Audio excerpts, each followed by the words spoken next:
Hey guys, it's Courtney from How Courtney Sees It. Welcome back to my channel, and I'm here today to do my July reading wrap up.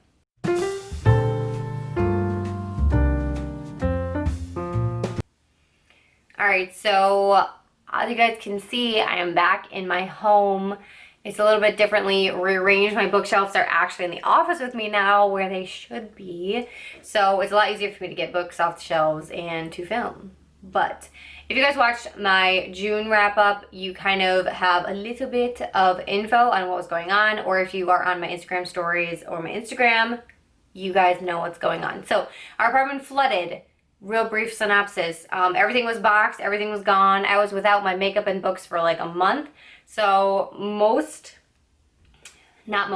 every single thing I read in July was an audiobook or an ebook, because I didn't have access to my books. They were boxed up and gone. So let's talk about what I read. That's enough of that. So firstly, I read Rule, which I don't recall who the author is of this series. I am so sorry. I think it's like I want to say Jay Asher, but I feel like that's the 13 Reasons Why author. Anyway, and this is part of the Marked Men series. This is the first one. So this series was recommended to me by my friend, and she's like into the same kind of like enemies to lovers things that I am. So I very much was like, okay, like she knows me, she will never steer me astray.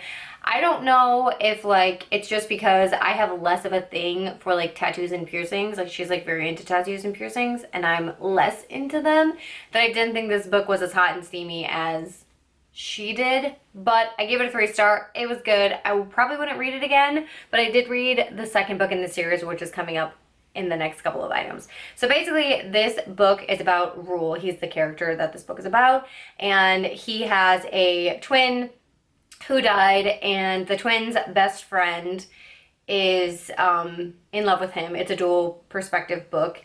She's in love with him the entire book, and basically he's addicted to her their whole, life. And she constantly has to drag him on Sundays to Sunday brunch with his parents because he won't go without her, and it's a whole thing. So it's very like, not exactly enemies to lovers, but it's more of like an unrequited thing, because she's like always been in love with him and he just like never knew. And then like randomly throughout the book, he like sees her at work, and she works at like a Hooters-esque place. So it's like little shorts, little shirt, that kind of situation. And he's like, oh my God, titties, whoa.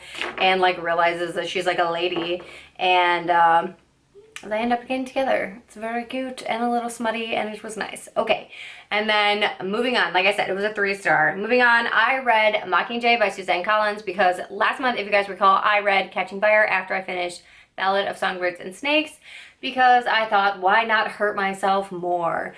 Are you having a depressive episode? You know what you should do? Read Mockingjay. It'll help. Okay, so like I said, I read it. I 5-starred it. It depressed me more than I already was. My mental health is literally in the garbage disposal right now. I don't know if anyone else is feeling this.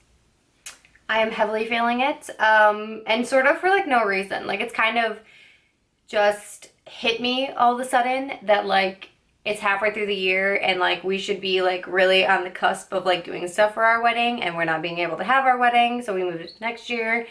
And I feel like I'm like grieving or something for it, which is really silly sounding, but I don't know. It's like got me in a mood, and I shouldn't have read Mockingjay during this time, but I did, and it depressed me for like a whole week. I was very irritable for an entire week after finishing this book, because I mean, I don't have to tell you. You people know. You've read this book. It's been out forever. Anyway, okay. So then I thought, well, maybe I should read something upbeat. So then I read the second book in the Marked Men series, which is Jet. And this is about an angsty guitar player who's in a metal band. And I thought, yes, excellent. Musicians are my jam. So then it's the same thing. Like he's very heavily tattooed and pierced. And this one is not enemies to lovers either. It's like a roommate kind of situation. Like in Rule, in the first book, this guitarist named Jet turns down the girl main character of the second book, who is the girl main character in the first book's best friend. You see how this works. So he turns her down from like having sex with him. He's like, no, you're too good for me, blah, blah, blah, blah. After she like throws herself at him and she's like, what? Okay, like doesn't compute. And then he ends up moving in with her and her other roommate, whose name is Cora, after Rule and the girl from the first book, whose name I don't recall, end up moving in together. So then there's a vacant spot in their house, and so Jet moves in. And he's gone on tour and he's like gone doing stuff a lot, so he's not there all the time, but like he's there enough, and he's like there enough in their shared bathroom that she's like, you cute. I'm trying to keep myself in check because I want to do you, but you rejected me and I have issues. So it's very much about like her having like a lot of issues and like a hidden past and how that comes up and kind of ruins everything for her, and him just being a scared little baby. Also, there's more smutty sex in this one though, so it was all right. But and then this series continues. There's like 7 books, and it's all just like the different male characters have a book. And I think one of the female characters has a book also. Like, I think Cora has her own book, but I can't recall. Don't quote me on that. Moving on, I gave that one a 3-star. Okay, the next book I read, I had favorited on Hoopla, and I was like, this looks cute. I don't even know what it's about, really, but it looked adorable, and it was called, It's Not Like It's a Secret. And I don't remember, again, the author's name. I have the memory of a ganette. And this was, it's a teenage, she's like 16 or 17, and she is Japanese and a Japanese American citizen. Like her parents emigrated across, and then she ends up, the whole main character, she ends up like having a crush on her best friend, and then they get moved across country to California from Wisconsin, and so they move across country to California, and she meets this other girl, and they become friends, and she develops like this gigantic crush on her, and then they like start dating. So it's very like adorable and queer, and I'm like here for it. But it also, the girl she starts dating is like Hispanic, and they talk about a lot of stereotypes, like how Asians are stereotyped as smart and like goody-goody and this and that, and then like in their town, like the Hispanic community is stereotyped as like troublemakers and like, you know, like riffraff and that kind of stuff. So they talk about it, like there's a lot of dialogue regarding that kind of stuff in the book, and I thought that was really cool because it's it's definitely written like YA, but it talked about like some pretty serious issues, and I thought that was cool. I gave that one a 3-star. I liked it, and I liked what it addressed, but like the writing style wasn't super there for me, and I feel like the main character was, I don't know. I feel like the main character was very like, oh my god, bleh, like very, I mean, she's a teenager, so like that's kind of like how teenagers are, but I just wasn't like super in love with the writing style, and that's kind of why I gave it 3 stars. Like I wouldn't read it again, but I liked it, so. And then moving on to the last book I read for July was Friends Without Benefits by Penny Reed, and I just finished this one literally last night. So, well, not last night. I guess it was like 2 days ago. Whatever. Anyway, I'm counting it in July instead of August. But this is about a girl. Her name is Elizabeth. I had to think really hard. And she is a doctor in Chicago. And kind of you just see like snippets of her regular life, and then all of a sudden she's paged to a special clinic room. I can't remember. It's like a research clinic room, and for a VIP patient, and it ends up being her, like the boy from her high school that she has like a lot of history with, and his sick niece, and it's very like, what?